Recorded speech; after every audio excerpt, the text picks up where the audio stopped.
Hello, ladies and gentlemen. My name is Mark DiCarlo, and this is I joke, this is a reboot of our show. This is version 7.0 with the help of Mr. Trejo. Thank you for coming on, Mr. Magill.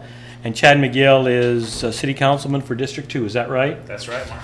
District 2, does it cover where we're filming this show right now, the Spahn Hospital, Christus Spahn Hospital shoreline area? It sure does. I can give you 4 corner points if that helps you viewers.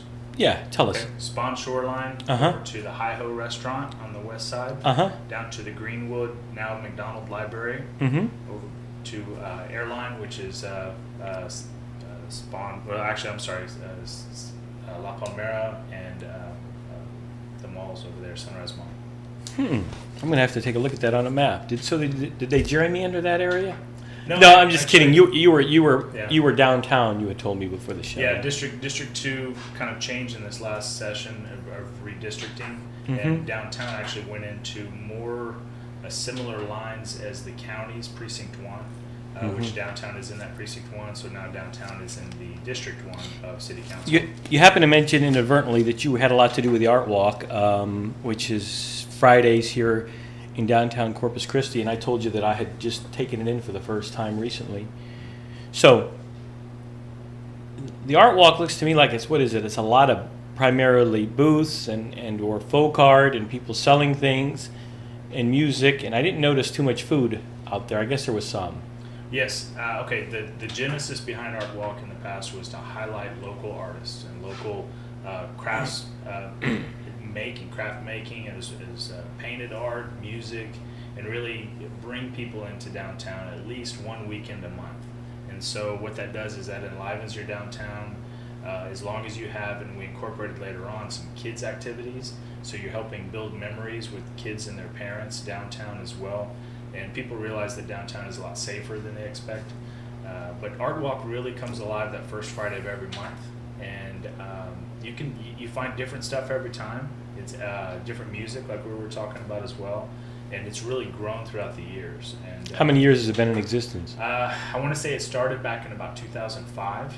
Wow. I joined the Downtown Management District Board about that time, and it was small. It would bring about 25 people. And as we grew over time and started bringing in new venues, there's over 100 different places downtown that open up and stay open and have art available. And when is it again? It's the first Friday? It's the first Friday of every month, but it's part of what you call Corpus Christi First, which is that first weekend. So it now includes the Art Walk on the Friday, Marina Market Days on Saturday, and the Corpus Christi Bridge Walk on Sunday. We've just recently begun the music walk on Saturday evenings, and I'm really proud of the team that makes that happen. You know, I mean, I was in the past kind of helped growing that and building a good team to really kind of catalyze that activity.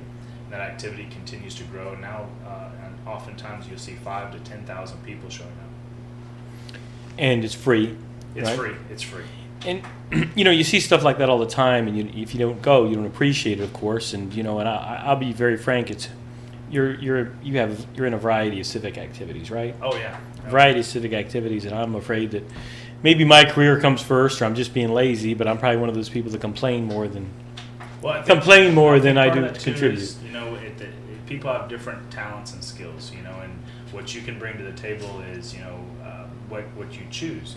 Your technical expertise could help out in one specific area. I think you're doing your part.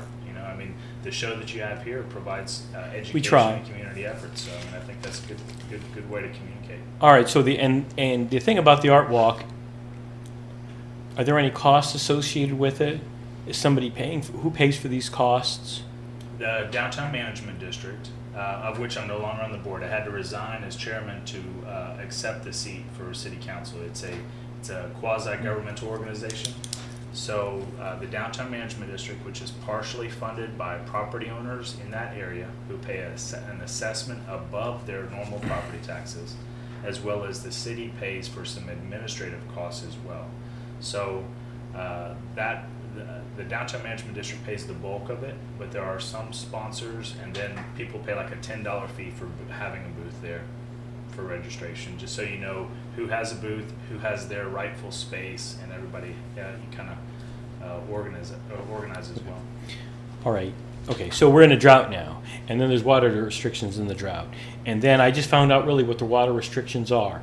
Here on my property on Elizabeth Street, somebody came about 3 weeks ago and they gave me a ticket. And they said, "This is your warning for watering my grass." Right. And they said it's couldn't water, you had to water before 10 a.m. and after 6 Correct. at that time. 6 p.m. But it's my understanding from looking at the water restrictions now that you could only water through an irrigation system your lawns on the day that the trash day, right? Correct. Once a week. At the same time intervals too. So before 10 a.m., after 6 p.m. That keeps from evaporation in the middle of the day. But you're right, exactly, on your trash day. So if it's So, yeah, I just read that when I was interviewing for the show. So I don't know, you know, I don't know how to say this.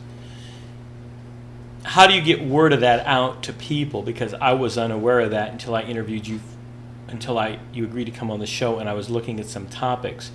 Do you think most people know about that? How does the city make an effort to get that out to the citizens? It's a combined effort, obviously through public service announcements, city council, in print, through the utility bills. But I think the one-word answer to your question is redundantly. We've got to continue to tell people because it's a behavior change. Behavior changes require hearing things. What do they say in marketing? Up to 7 times, and then it clicks. And but the key there is, I'm very happy that they gave you a warning. Yeah, I am too. That's one of the I don't know how high the fee would have been. Right. Because I told her I didn't know. If I would have known, no, I said I forgot. You know, you forget sometimes. Sure. See, they had just started at that time. I said, I forgot, you know.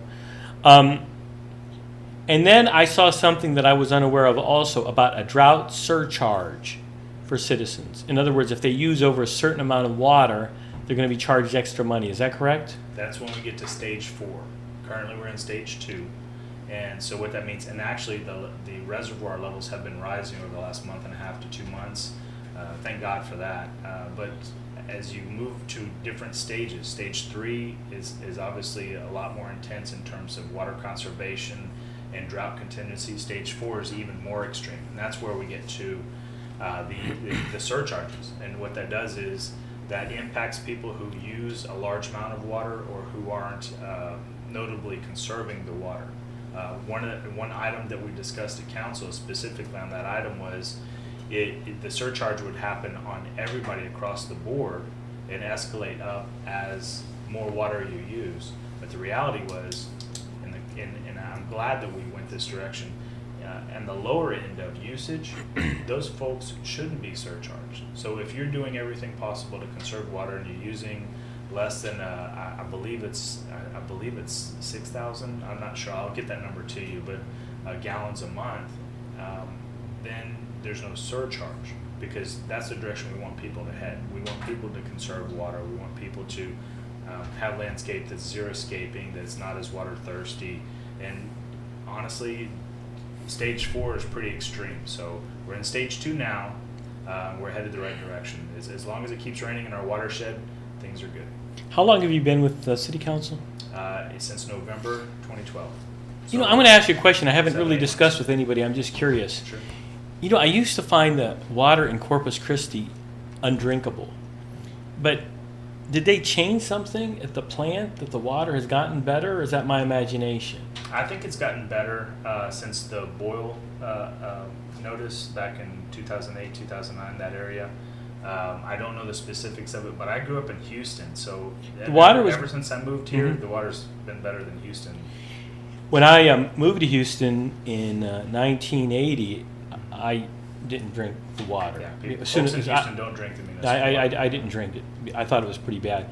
And then when I moved to Corpus, I didn't drink it. But I must say, I can drink it now. So I don't know if that's what I'm saying. Has there been Right. something there radical that occurred, or has there been increased regulation or something?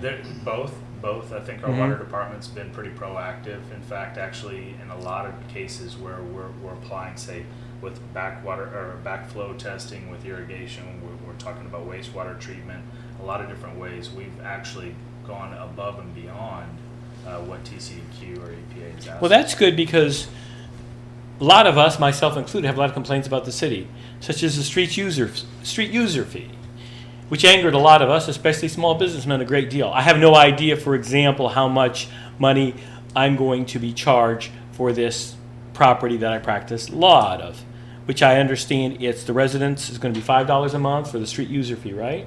Yeah, a little bit more, but yes. Okay, then I got $538 per meter for non-residential. $538 per meter for residential. Mm-hmm. And I think that might actually come down a little bit when we get the tax evaluations on July 25th. Mm-hmm. But looking at non-residential, the equation is you're looking at the square footage that you have. Okay, right? I'm going to write that down in my place here. Go ahead. The square footage that you have divided by 1,500. All right. Which is so I got that pretty close here. I don't know, not exactly. Okay. Times your trip factor. What's the trip factor? That depends on the type of business or land use that you have, which I'll give you a website, you can look that up. I'm not going to do And then times the rate, $5.38. I'll do it for you. Okay, man. The trip factor, Yeah. you can look it up. You can go to cctexas.com, Mm-hmm. and up at the top right corner of the website, it says Streets Improvement Plan. Click Yeah. on that, and it's got an estimator there. But Mr. McGill, I must say I was very happy to see that you wanted the average person to be able to vote on this measure. Yeah, well, Because yeah, exactly. I got to say, I was very displeased as a small businessman. I mean, very, very displeased, and I was glad that you were for that. And I'll tell you what. Now, I don't know about Corpus Christi specifically, but I know through the nation that most jobs are provided by small businesses now. Right. You know, now mine's very small, of course, whatever, different places and whatnot, maybe 5 employees at a time, whatever. Mine's very small, but I'm thinking, man, these big companies that we got, like they're getting this Chinese pipe factory and this Italian plastic factory, that's all well and good, but man, I just thought if you wanted to get small businesses in Corpus Christi, small businesses that are also that are very conducive to a lot of times what you think of as a beach and or tourist lifestyle. I said, man, this is not a good thing. And I'll give you a chance here in a second. I'm just throwing out ideas. The other thing is, in my neighborhood, for example, where I live, there's a lot of people that have taken over these houses, and they'll have 2 or 3 families, and they have all these cars. They're renting out these houses like little hotels. Did you know that? Yeah, there are some small multifamily type of housing arrangements that are happening. Yeah, I mean, this is terrible, and they're not going to pay per car. Some of them have all these cars. They're not going to. So I said, where's the equity in this? These people are living maybe a friend living with a couple, or 2 or 3 generations, or two male friends in the oil field and a girlfriend, whatever it is, and they've got all these cars, and they're going to pay for one house. I said, how is that equitable? So I was very displeased with the city council's movement on this street issue. Yeah, one of the most equitable way that I see would have been through a gasoline tax or through a portion of a vehicle registration fee. But the reality is those are both defined by the state, and through different methods or ways that we've worked on that, it hadn't been really formalized in those efforts until just the last couple of months. The mayor led an effort to formalize those requests on the state level. So unfortunately, we'll probably have to wait till the next legislative session to address that. So we had to do the next best thing, which is just consider the fee. Well, and you're a newcomer. You're a newcomer, and I could name a couple politicians that have been in office for many years. Lloyd Neal, many years, mayor, etc. Mark Scott, who's been on the show many years. This problem didn't happen overnight. Right. I had run for city council about 15 to 16 years ago, and I ran on the poor condition of the streets and that we need to fix the streets. So the implication is that, and I'm kind of a conspiratorialist in a way. One day, now we're acknowledging we got the street problem. And now we're going to solve it, and we're going to solve it in a very heavy-handed manner. I mean, that's my impression, just as a citizen, like many of our viewers. First of all, it's almost okay. isn't Corpus Christi a very highly taxed city? Has there been any studies, or wouldn't you say that it's highly taxed? When you look at the effective tax rate, we're pretty much right in the middle of all the cities in Texas. Okay. We're the 8th largest city, but our effective tax rate is much lower. Now, when you start looking at utility rates, that's when our cost of living goes up, because our utility rates face a lot of pressure from, just say, the 2008 bond, one example. That streets package didn't necessarily include the utilities that go under the streets. So that portion of money, it makes sense. If you're going to reconstruct a street, you want to reconstruct the utilities underneath as well, right? It's best use of dollars or tax dollars. Unfortunately, when that bond package was created, it didn't include all the utilities. So that funding came from your utility funds, which required rate increases. Another thing that impacts utility rates is unfunded mandates. We're having to spend, or we're looking at having to spend about $2 million on chemicals to treat wastewater. But those unfunded mandates are across the board. Those are for everyone. True, but Houston, whatever. That one unfunded mandate puts 7% increase on our wastewater this year alone. And so those things add up. So basically what I'm saying is the cost of living in Corpus Christi is much lower than other cities in Texas. Our effective tax rate is about the middle area. Our debt per $100 as a city is about 19 cents per $100, which is actually pretty good. We're by no means McAllen that has zero debt per $100, but 19 cents is much better than cities like Houston. Why are you saying the cost of living in Corpus Christi, excuse me for interrupting you, Sure. Why are you saying the cost of living in Corpus Christi is low? Why is it low? When you look at national averages or state averages, it goes through your cost of your taxes, your home values. The homes are Right. the homes are cheap here. They're increasing. Yes, they're cheap. They're relatively cheaper, Right. but the property taxes and the utilities Right. will kill you here. It's And more so I'll say this: I don't think our property values could ever go up here because, and I can't compare it intelligently as you can probably, maybe, so you explain anything that I'm speaking ignorantly about. I don't think our property taxes our property will ever go up in value here because the taxes are so high and the utilities are so high. I think you can give the average person a home and they couldn't afford it. Here's how. Oh, and the here's how it insurance, works. the insurance too. The insurance is ungodly. The insurance makes a big impact. Windstorm is something that a lot of our local, our coastal bend area, as well as the Gulf Coast, is really fought against for a while, because the 14 counties on the coast have more cost in windstorm than others, and the largest windstorm event was in Dallas. But to get back. Wait a minute. Let's talk about that for a second. Okay. Man, that's a scam. I've been in Corpus Christi, Texas since December of '85, and we never had heavy wind damage that I know of. And I was in Houston. I went to law school in Houston, and I personally saw two real devastating storms there. A friend of mine had cancer that last storm. I saw huge devastation. Another time I was in law school, I saw huge devastation. Never saw that sort of thing in Corpus. It's a Texas issue, because windstorm affects all of us as Texans. You know, there's one star in the state. Oh, and we don't have the tornadoes that go up to San Antonio. I know there were some pretty devastating tornadoes that came. Now, maybe that's just an anomaly right now, but still, if it's based upon, that's 20.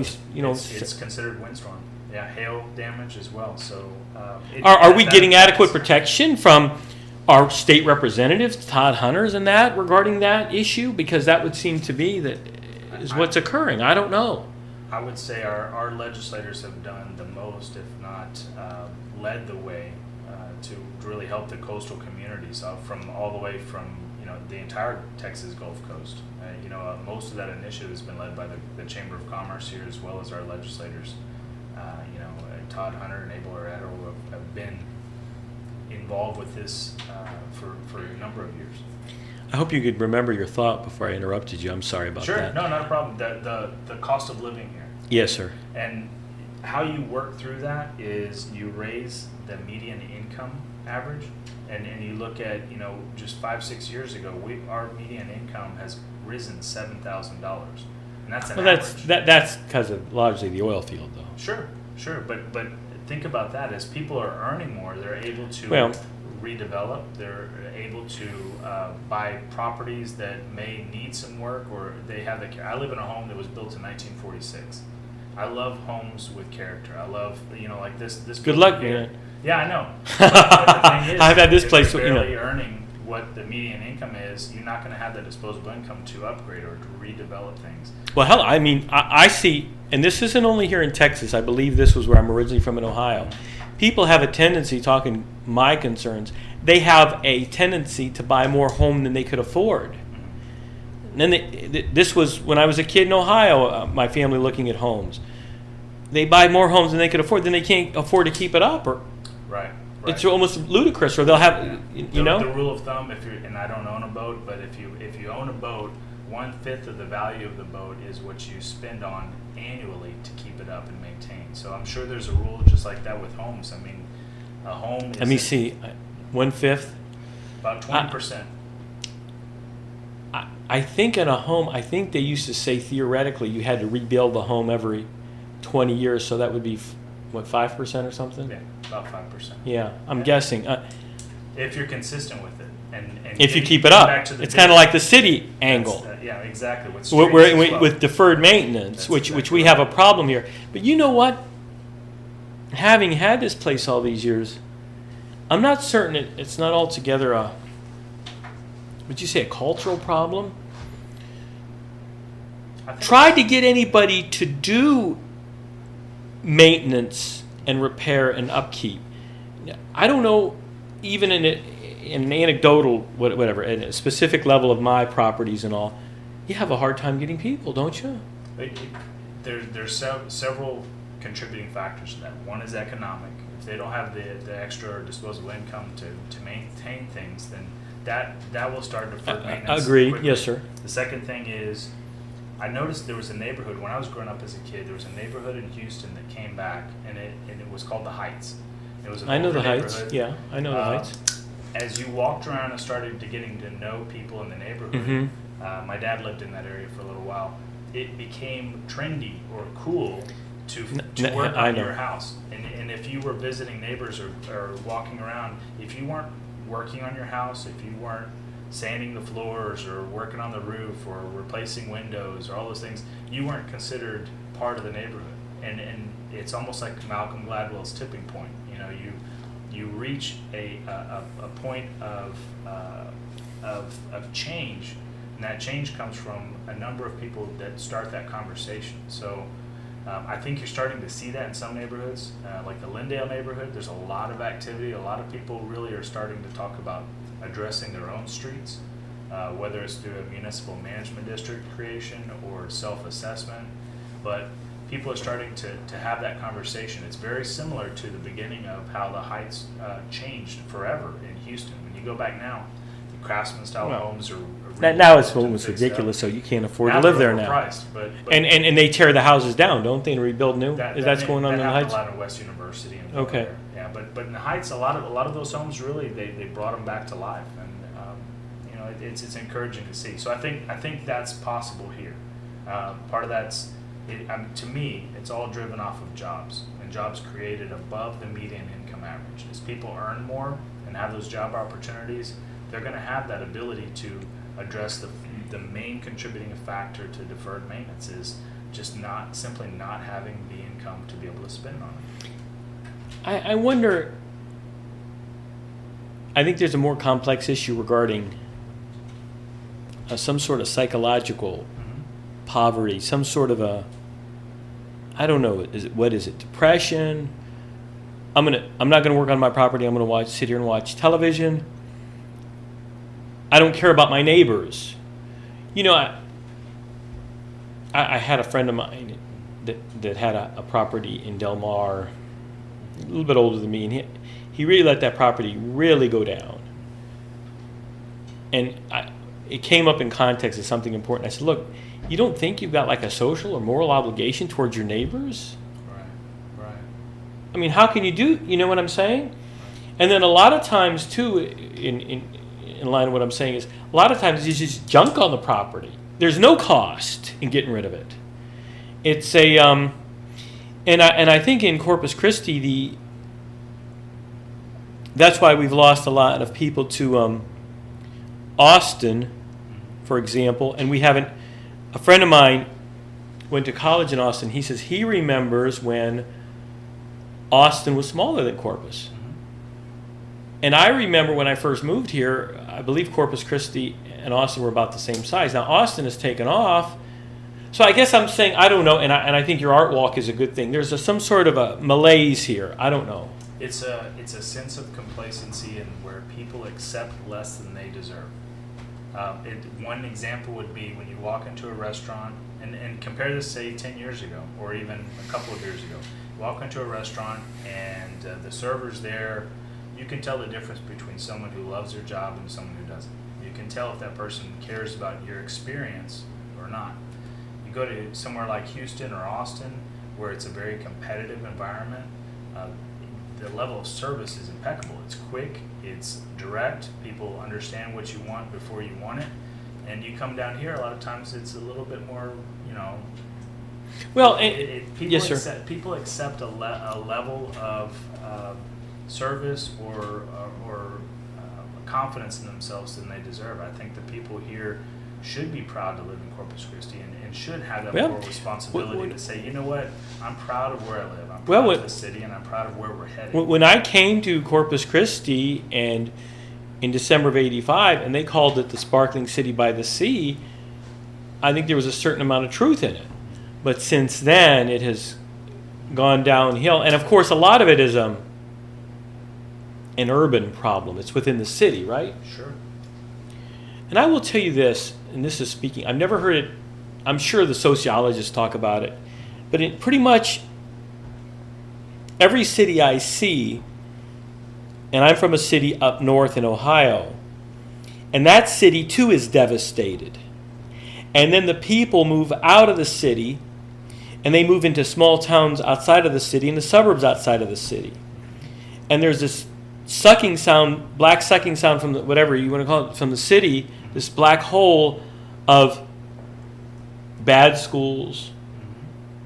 And now here are crime. I don't believe this city, Corpus Christi's crime problem is too bad. But it's the schools, it's the way that the places are kept up, and it's the flight. Now sometimes people are fleeing ethnic groups. Sure. You know what I'm saying? Yeah. Sometimes they're saying, oh, I don't want to live around black, so I'm moving out of the city. Yeah, and that's unfortunate. People, Well, I grew up in Houston, where it was an international city, where it didn't matter where you're from, what you're about, your accessibility issues. I think though Houston though that went on in neighborhoods too. Oh, it we're, does. we're It in does. we're in certain neighborhoods, whatever. Blacks would move in and then the whites would move out, right? When you look at trends over time, you look at census data and how population shifts happen and Right. tapestry changes. What happens with that, and especially you could see it very clearly with CDBG, Community Development Block Grant census tracts, where you see how there were so many of those census tracts that were in greater need than others. There are less now than there were 10 years ago. There are less now than there were 20 years ago. In Corpus Christi, there's a movie called Sprawling from Grace that you might want to check out if you haven't already seen it. But it talks about the car and how cars enabled people to do exactly what you're saying, spread out from the outside of the city, redefine their neighborhoods, redefine what impacts them, build those smaller cities around the inner city, while the inner city just hit the downward spiral, both socioeconomic, educational. But I think there's a degree of corruption in it, though. In other words, I think that, for example, I know that when we used to subsidize these streets going out to the suburbs, and then that ended. Right. I mean, so there's a degree of corruption. These policemen and that make good livings in the city through union jobs and firemen, a lot of times they're the first ones to move out. And that's just not here. Well, yeah, the sprawl increases your cost per citizen, because you've got to be able to provide the city infrastructure, the fire protection, the police protection, and the basic services that a city provides. So as your city keeps sprawling out, your cost per citizen goes up. So one of the big initiatives that I would love to bring forward, and we already are, I brought it up in council comments just recently about shifting our focus to infill and redevelopment. and look at where we have existing infrastructure within the city and be able to balance that development and start strengthening our neighborhoods again. Is there a requirement that the teachers, the policemen, and the firemen live in the city of Corpus Christi? No, there isn't. Should there be? I don't know. I'd have to look. Well, and I see mean, how I many think cities so. are. They make they make secure livings in the city. They make good livings in the city. They're unionized. You can't fire them, and then they move. Now, I don't know if that's a big problem here, but I've seen it in other cities. Right. Yeah. Well, I mean, I don't think that's right. Yeah, I'll look into it. I mean, we're just just having a conversation. Sure. And then you were saying something about the. Interestingly enough, as some sort of conspiratorialist that goes overboard, you work for a title company, right? I sure do. Stewart Title. And I thought the title companies, just through my own unstudied manner, I'm thinking, I thought they were behind. You don't seem to be in favor of the rural growth or the growth in these small towns, whatever, in our suburbs. I thought a lot of times the title companies maybe encouraged that growth because they sold more title policies or something, or they sold bigger ones, like the houses and the. Sure, there are different title companies, like there are different attorneys, there are different doctors. Well, we have different makes philosophies. sense, sure. It took, over 3 months to convince my superiors that I wanted to run for office for the right reasons. The first answers I got from my superiors at Stewart Title were, "Don't run for office because we don't want people thinking that we're involved in that. We don't want people thinking." Well, we have a strong. Last year in 2012, mm-hmm. Stewart Title was the only title company out of the top 100 from that Forbes basically said were the most trustworthy companies in the world. Well, why are there so many people with title companies sit on city council? I don't know how that's been in the past. Isn't that right? And it's only been the last 5 to 10 years. I mean, sure, right? Sure. What What's is the interesting story too there? is when our home office for Stewart Title's in Houston, when I went up there and started talking to folks 2 and 3 levels above me, they said, "Well, why?" They asked the same exact question. Why are there so many title people in politics in Corpus Christi? And honestly, I wasn't a part of politics back then, but I can just say that involvement in policy and creating a better community makes a difference. I can tell you why I'm there. I ran before I was even with the title company back in 2007. I believe in our community. I believe in our neighborhoods improving, and a rising tide raises all boats. I'm not a fan of sprawl. I'm not a fan of increasing our cost per citizen. And if we remove obstacles to business, if we remove obstacles to homeowners reinvesting and redeveloping their homes and their neighborhoods, then I'm doing the right thing. And I think as you rise that tide, all businesses improve and increase. So I'll tell you something else. You know why I was against the street user fee? Cynical. I said, man, they're going to fix the streets anyway. Well, interesting. I mean, I'm very cynical about politics. They're not going to fix them. Well, there are 4 strategies. I'm glad we got back on streets. There's 4 strategies to the streets. Okay. Actually, there's a 5th from the committee, but I think the council adopted 4 of them. One is reconstruction. So that's generally your bond and capital improvements plan. So that's reconstructing your arterials and collectors, right? Like Staples and your major roads. In fact, actually, you'll see right over here, you'll see Alameda change over near 6 Points too as well. Then the second part of that's the street maintenance, which if you're aware of the pavement condition index, that's streets from 0 to 100, how they're scaled or measured within about 20 plus different measurements and different categories that they give a rating to. So streets that are below 55 are candidates for reconstruction. Anything above 55 is a candidate for maintenance, which is a street user fee or maintenance fee. The third strategy is policy changes, and one of those policy changes is an example are design guidelines, what we expect of the new streets. Because a lot of times if you are reconstructing streets and now you're maintaining streets, all the new streets have to be a certain standard as they start. So everything is now a 30-year minimum life cycle, whether it's asphalt or concrete, but that's determined by the road base underneath, the quality of the materials. Is it caliche or limestone base? The thickness, all that. Those policy changes are important too. And the fourth one, which I feel is the most important and most likely the largest issue, which is reconstruction of residential streets. And to me, that is the single most important issue that I could fight for in District 2, because our neighborhoods are older than most other neighborhoods. We're in the heart of the city. We're the only district that touches all the other districts, and we have so many residential streets that need to be reconstructed that on day one, when I went into the council orientation, I told them that their proposed model of a self-assessment, a 90-10 split on streets where the residents pay 90% and the city pays 10% if they want to fix the residential street, it won't work. We've got to come up with a better solution. So that's the next thing coming up, and that's what I'm going to be working on very hard. Let me say this when I hear you speaking, and I'm trying to listen, and hopefully the viewers were able to listen. It sounds very boring and mundane and very precise. And I think the voters just want to see the streets fixed. Right. The specific details, they're not going to become experts Right. Well, that's why. it's like buying this place. Rehabilitation, maintenance, renovation. Hey, people don't care. So look, Hey, just fix them. Yeah. Right? So I think that's what they want. And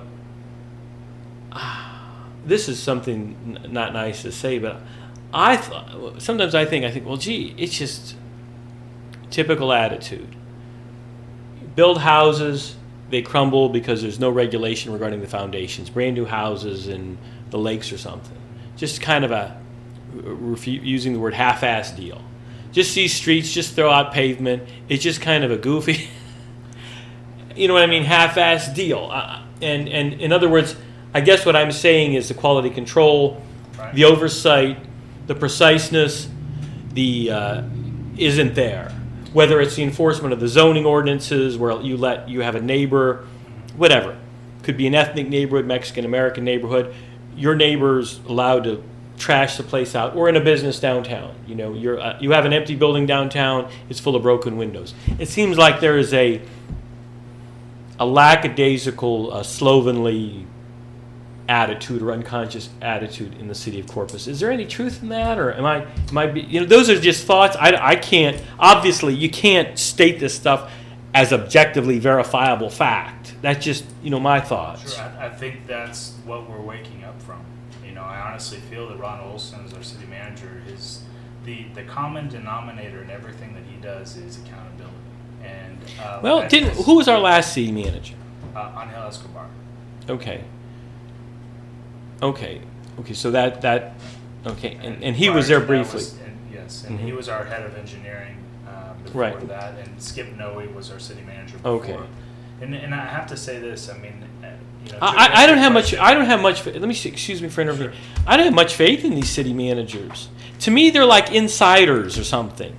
I said before, I was in one of these small towns in Port Aransas or somewhere, and it seemed like they were doing pretty well. They hire people that already have the job from some other cities, and again, this is just my thoughts, and I appreciate if you're correct me, because they're not studied or anything. It's always an insider deal. Well, he was a city manager of this place, and he was a city manager over here, and we're going to pay him this big salary.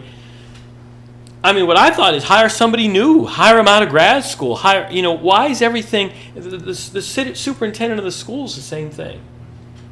You always hire somebody from who's already an insider. Do you see my concern on that? It looks suspicious, I think, to many of us as an outsider. You're an insider, and it's as in the city.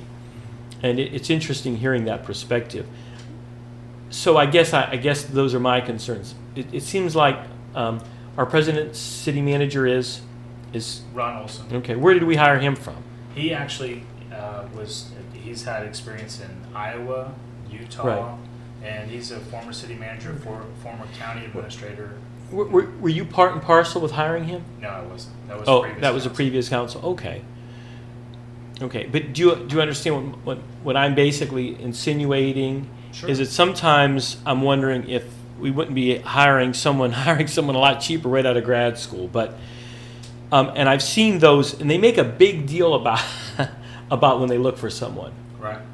You And, know- and rightfully so. I mean, the one thing that I've learned as being an elected official with the city council is how much on a day-to-day basis needs to improve and continually needs to improve. When we talk about streets, in 5 minutes, I can bore you and your viewers about all the details of all the things that need to be. And that's why I let you go, because It's- it's a consideration. Is that view getting out there?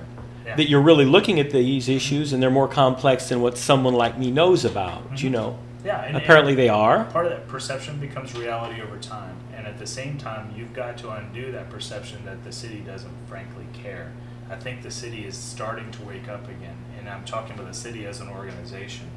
That accountability that I think our city manager has instilled is in everything. I truly believe that's the common denominator, and when you look at, when we have instances of city employees taking too long of a break or doing. Well, things you off know, of the their- media you know, gets a hold of something and Sure. then they go nuts. But Taco break, right? But the moment that it happened, You know. and the moment it was reported, each of us council members got an email and said, "This will be taken care of immediately." Well, that's good, but you know, you know, sometimes you could take cheap shots too. You know, the media but see, does. there's, sure, but there's You know. there's accountability on all levels, and that's getting back to like the design guidelines for streets.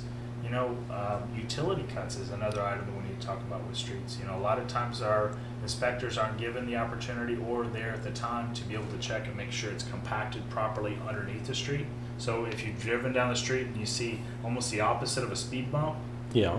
that's a utility cut that wasn't properly compacted. So even the small stuff, we need to be able to address and hold accountable as well. So you're saying, okay, so could you tell the viewers that in when does this money start coming in on the street user fee? Next month? January, you will see that. Okay, on so your I'll start utility paying a bills. bunch of money. You'll see that on your utility bills. I can't wait for that. Okay, I'm supposed to start paying a bunch of money, and then my streets are gonna be up and improved. Within 1 year, all the streets are gonna be perfect. How long is it gonna take to bring the streets up to speed? In the first 3 years of the maintenance plan, 22% of all the streets in the city will be addressed with overlay and seal coat. I sound like I'm a fan of the fee. I'm not. No, and as I said, I was very happy that you were one of the people, you and Ms. Liao, right? Right, and What- Councilman Garza too. Right, that wanted to give the voters an opportunity. Can I vote for give that. you a quick brief on the motion that I made and why? The motion Yeah. the motion I made Since you want was to give the voters the opportunity in November to choose to fund street maintenance through ad valorem taxes, right? Which would be about around 1 cent per year difference. You mean ad valorem on your property? on your property. If you own a property, then, Right. Or if the voters decide against that, then we would enact the fee that city council, the option that the city council wanted. So that sounds like it gave fair people- option. It gave people a choice. I would have voted for that. Yeah, well, it gave people the choice. And so what happens is, by giving people the choice, they can choose to go the ad valorem route.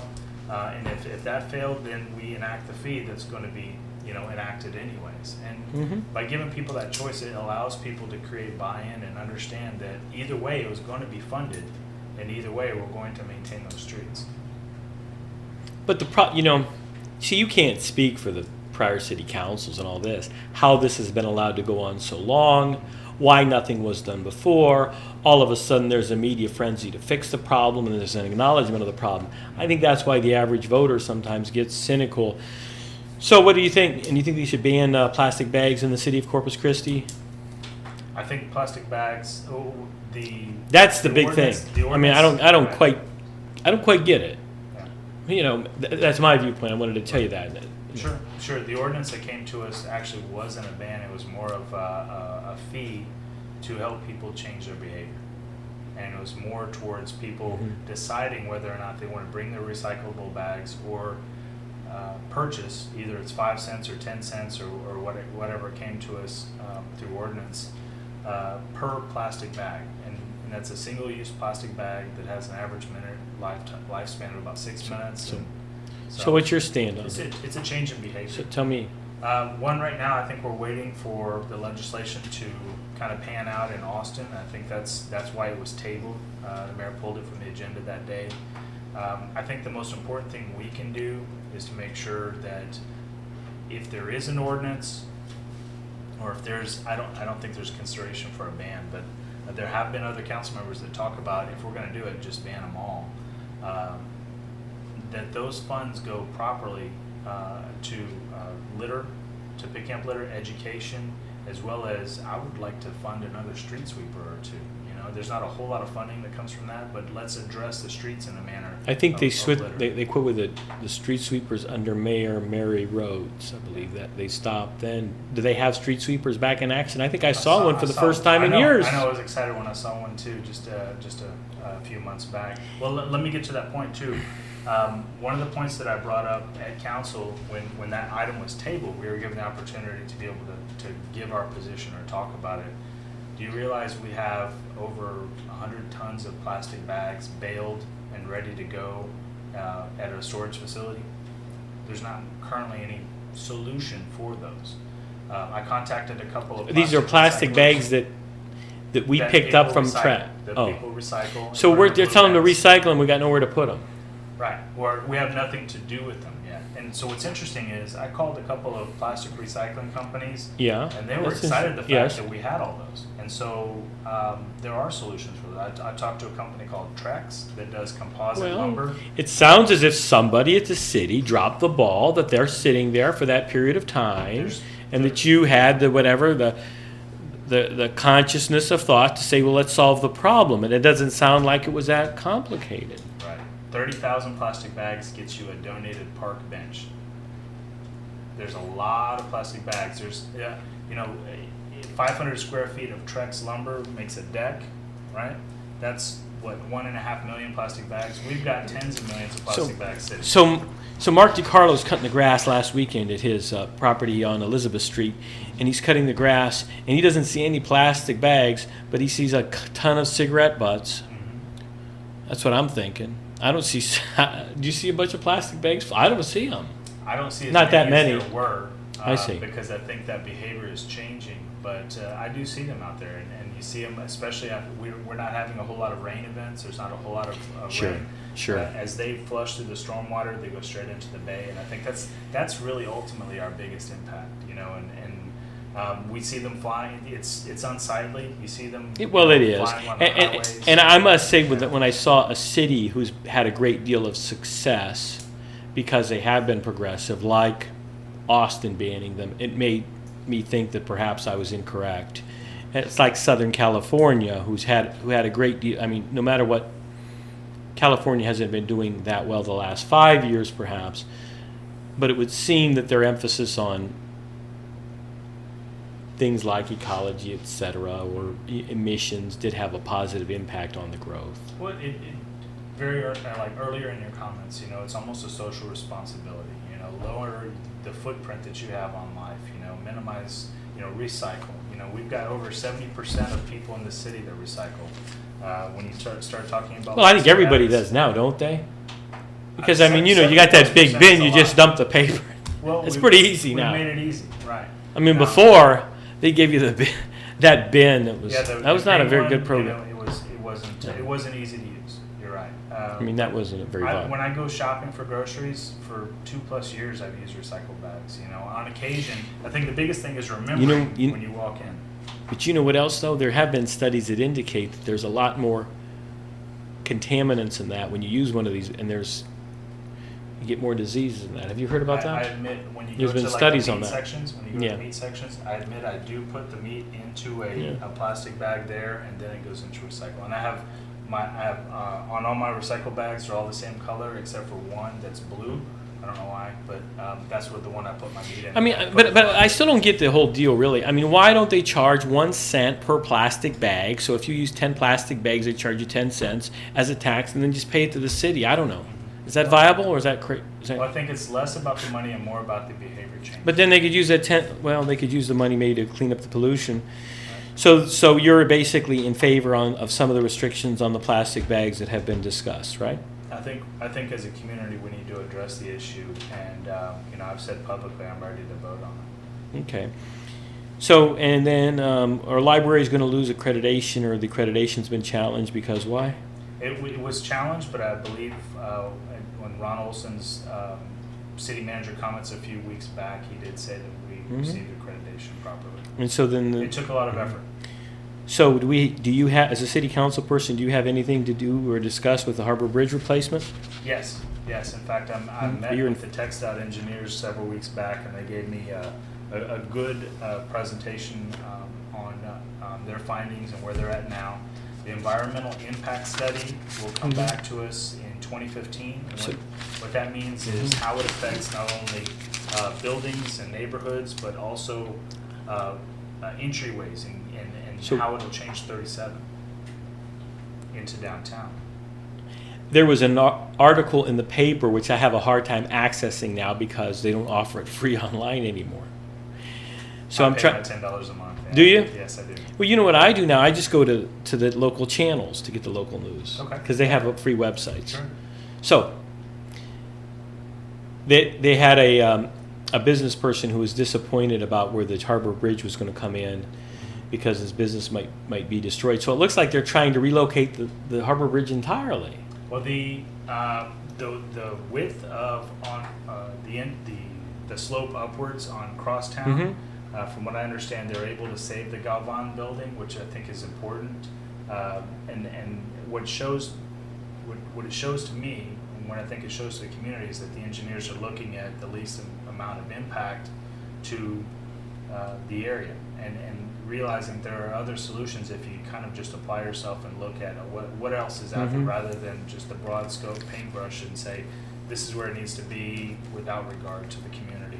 And I think they're paying attention to the needs and paying attention. No big deal, man. All you got to do is you do an eminent domain. Say, okay, here's the market rate for the property. Move out, because I've been through that. My mother was through that. So did you give the Sam Kane beef plant $3 million? Did the city give them $3 million for employees? Is that what happened? What's interesting about that is you've got 700 plus people that work there. You've got a beef processing industry that's had a number of challenges, especially through the drought, but also the economic downturn at the same time. And this is one of the instances of a performance-based incentive that is focused on retention of jobs. And so what happens with that is when I walk through that plant, I put on the coat and the boots and everything and walk through, and I'm looking at people that work very hard for a living. People that I met some folks, a lady there that worked over 40 years, another lady that worked over 30 years. And what's interesting about that is the incentives are performance based. So you're talking about $500,000 per year, and that's not cash in terms of just writing a check from the city coffers. That's from an economic development fund that was voted on by the citizens and approved for sales tax retention and job growth. And so that performance base is focused on the hiring of 20 to 25 new people each year. And so if they don't hit those performance standards, they don't get those incentives. So we have objective criteria that this company actually needed that $3 million to stay in business? It's performance based. And so what that does is it helps address some stability in their organization. But whenever I think of something like that, again, you've studied it, and I'm just acting in a journalistic capacity here, and I haven't researched many of these issues. I mean, I would just think $3 million, that's a lot of money. I wonder, let's see, at $30,000 a year, how many jobs would that be? Right. I'd wondered about, and didn't the place change hands recently? Yes, it did. The Kane family is no longer in ownership, but nor did they participate in the incentives. The important thing there too is think about this. If your skill set for 10, 20, 30, even 40 years is the beef industry, how does that translate to other industries? If you're a welder, or if you're, if your skill set is transferable to other industries or other employers, that's one thing. But think about what 700 jobs lost in the community Well, would do. Based on skill I sets guess on again, transfer.